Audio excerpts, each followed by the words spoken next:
وقت میں ان آیات اور اس حدیث مقدسہ کی صحیح تفسیر بیان کرنے کا اور سامعین کو صحیح طریقے سے سننے کا اور پھر ہم سب کو ان باتوں پر عمل کرنے کی توفیق عطا فرمائے۔ ان آیاتوں میں اللہ جل جلالہ نے نبی پاک صلی اللہ علیہ وآلہ وسلم کے مبارک زندگی کو بطور نمونہ اور بطور درس پیش کیا ہے، اور حقیقت میں نبی پاک صلی اللہ علیہ وآلہ وسلم کی مبارک زندگی یہ قرآن مجید کی تشریح اور تفصیل ہے۔ نبی اکرم صلی اللہ علیہ وآلہ وسلم سے جو معاملات زمین پر پیش آئے، جو فرش پر پیش آئے، عرش سے اس کے متعلق وحی نازل ہوئی ہے۔ اللہ جل جلالہ نے ان واقعات اور ان معاملات کے متعلق عرش سے جبرائیل امین کو بھیجا ہے اور ان مسائل، ان معاملات اور ان واقعات کا حل بیان کیا ہے۔ نبی اکرم صلی اللہ علیہ وآلہ وسلم نے نبوت ملنے کے بعد 3 سال تک خفیہ دعوت دی ہے، اور 3 سال کے بعد جب یہ آیات نازل ہوئی ہے وَأَنذِرْ عَشِيرَتَكَ الْأَقْرَبِينَ کہ آپ اپنے رشتہ داروں کو ڈرائیے، تو نبی اکرم صلی اللہ علیہ وآلہ وسلم نے سارے رشتہ داروں کو جمع کیا ہے، اور اس وقت کے معمول کے مطابق جو جمع کرنے کا طریقہ کار تھا کہ پہاڑی پر چڑھ کر آواز دیا جاتا تھا۔ نبی اکرم صلی اللہ علیہ وآلہ وسلم پہاڑی پر چڑھے ہیں اور اپنے قبیلے والے کو، اپنے کنبے کو، اپنے قریش کو بلایا ہے، پکارا ہے، اور پھر ان سے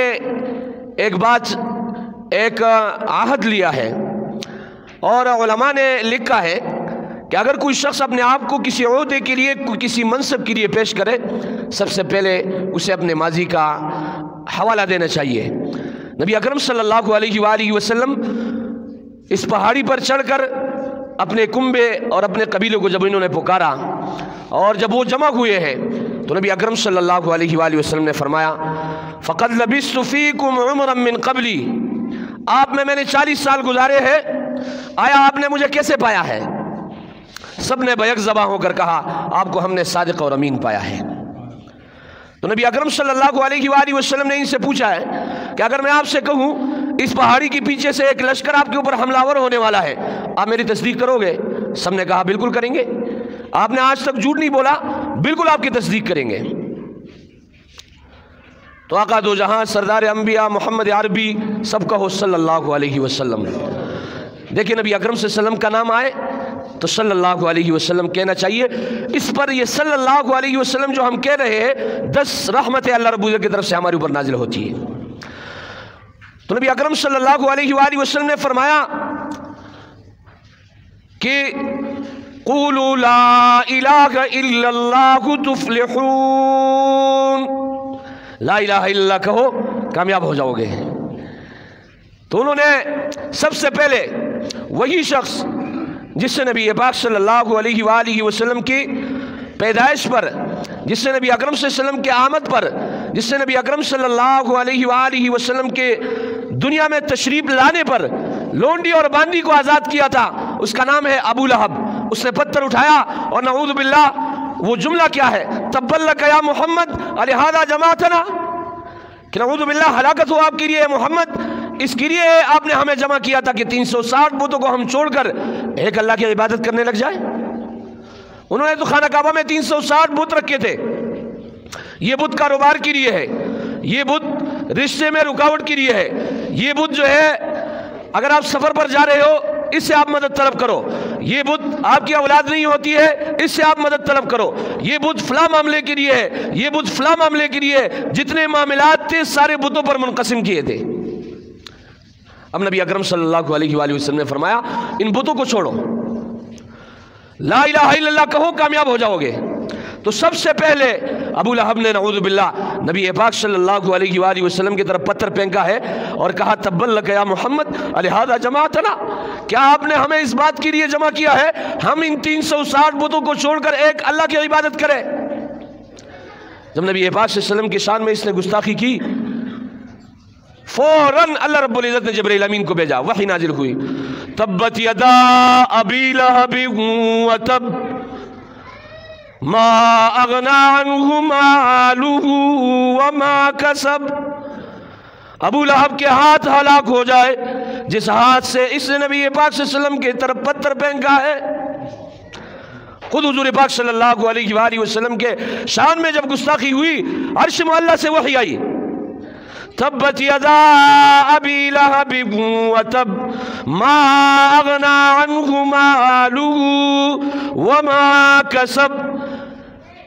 ابو لہب کے ہاتھ ہلاک ہو جائے، ما اغنا اس سے لاپرواہ نہیں کرے گا، مالہ اس کا مال، وما کسب اس نے جو کچھ کمایا ہے،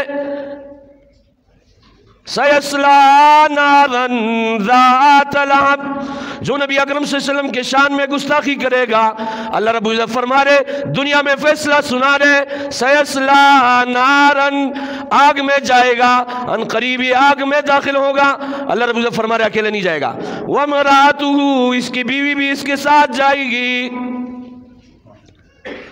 تبت یدا ابی لہب وتب ما اغنا عنہ مالہ وما کسب سیصلا نارا ذات لہب وامرأتہ حمالۃ الحطب فی جیدہا حبل من مسد۔ اللہ رب العزت نے گستاخ کے بارے میں دنیا میں فیصلہ سنا دیا، اس کا ٹھکانہ جہنم ہے۔ اور نبی اکرم صلی اللہ علیہ وآلہ وسلم کے شان میں جو اشعار میں نے آپ حضرات کے سامنے پڑھے ہیں، ان اشعار کو ذرا دیکھیے۔ شاعر کہتے مزت الدغوغر وما اتینا بمثلہ ولقد اتا فاجزنا عن نظرائہ بلغ العلا بکمالہ کشف الدجا بجمالہ حسنت جمیع خصالہ صلو علیہ وآلہ۔ پھر جو نبی پاک صلی اللہ علیہ وسلم کی پیروی کرنے والا ہے وہ مخاطب سے کہتا ہے القلب اعلم یا عذول بدائہ وَأَحَقُّ مِنْكَ بِجَفْنِهِ وَبِمَائِهِ أَأُحِبُّهُ وَأُحِبُّ فِيهِ مَلَامَةً إِنَّ الْمَلَامَةَ فِيهِ مِنْ أَعْدَائِهِ۔ نبی اکرم صلی اللہ علیہ وسلم کا پیروی کرنے والا کہتا ہے کہ آیا میں حضور پاک صلی اللہ علیہ وسلم سے محبت کروں اور پھر اس میں ملامت کو بھی لے آؤں۔ ملامت اس کی دشمنیوں میں سے، اس کی دشمنوں میں سے ہے، کیونکہ صحابہ کرام رضوان اللہ عنہم اجمعین فرمایا کرتے تھے آترک سنت حبیبی لہؤلاء الحمقاء۔ حذیفہ ابن یمان رضی اللہ تعالیٰ عنہ کا واقعہ آپ لوگوں نے سنا ہوگا، قیصر و کسریٰ کے دربار میں ہے اور ان کا کزن، ان کا چچزاد ان کے ساتھ ہے، نوالا ہاتھ سے گرتا ہے۔ حضور پاک صلی اللہ علیہ وسلم کا فرمان ہے اگر صاف جگہ پر رزق گرے تو رزق کو اٹھانا چاہیے، ممکن ہو اس کو صاف کر دیا جائے، کیا پتا کس نوالے میں اللہ رب العزت نے برکت رکھی ہے۔ لہذا حذیفہ ابن یمان رضی اللہ تعالیٰ نے وہ نوالا اٹھا لیا۔ نوالا اٹھانے کے بعد چچزاد بھائی کونی سے مار رہے ہیں، ارے کیا کر رہے ہو، قیصر و کسریٰ کے دربار میں بیٹھے ہو، یہ کیا حرکت کر رہے؟ وہاں پر دسترخوان کے اوپر کہہ دیا آترک سنت حبیبی لہؤلاء الحمقاء۔ کیا میں نبی پاک صلی اللہ علیہ وسلم کی سنت کو ان بے وقوفوں کی وجہ سے ترک کر دوں؟ یہ ہو نہیں سکتا ہے۔ اس لیے شاعر کہتے ہیں احبہ واحب فیہ ملامتا ان الملامت فیہ من اعدائہ۔ آیا میں حضور پاک صلی اللہ علیہ وسلم سے محبت بھی کروں اور اس میں ملامت کو بھی آڑے لے کے آؤں، اس میں ملامت کو بھی لے کر آؤں؟ یہ ہو نہیں سکتا ہے۔ ملامت حضور پاک صلی اللہ علیہ وسلم کی محبت میں، یہ اس کے محبت میں ایک دشمن کے مانند ہے۔ تو لہذا صحابہ کرام رضوان اللہ اجمعین کے متعلق اس لیے تو کہا گیا ایمان لانا ہے تو صحابہ جیسے ایمان لاؤ، ہدایت یافتہ ہو جاؤ گے۔ عرض یہ کر رہا تھا کہ تبلیغ کے ابتدا یہاں سے ہوئی ہے اور پھر اللہ رب العزت نے یہ سلسلہ آج تک چلایا ہے۔ یہ سلسلہ انشاءاللہ تا قیامت جاری اور ساری رہے گا۔ اور میرے عزیز ساتھیوں، اسی سلسلے میں آپ کے شہر کراچی میں اجتماع ہو رہا ہے۔ ہمیں چاہیے کہ باہر ممالک سے لوگ آئے ہوئے ہیں اور یہ بڑی افسوس کی بات ہوگی کہ باہر کے لوگ اس سے نفع اٹھائے جس طریقے سے مشرکین مکہ کے پاس سلمان فارسی رضی اللہ تعالیٰ عنہ باہر سے ایک غیر ملکی طالب علم آئے تھے۔ مشرف کے دور میں یہ معاملہ اٹھا کہ غیر ملکی طلبہ کیوں مدارس میں پڑھنے کے لیے آتے ہیں۔ علماء نے کہا حضور پاک صلی اللہ علیہ وسلم کے زمانے میں بھی غیر ملکی طلبہ حضور پاک صلی اللہ علیہ وسلم کے پاس پڑھنے آیا کرتے تھے، اور پھر حضور پاک صلی اللہ علیہ وسلم نے اعلان کیا تھا السلمان منی، کہ سلمان ہمارے گھرانے میں سے ہے، حالانکہ وہ فارسی تھے، فارس کے رہنے والے تھے اور ایک غیر ملکی طالب علم۔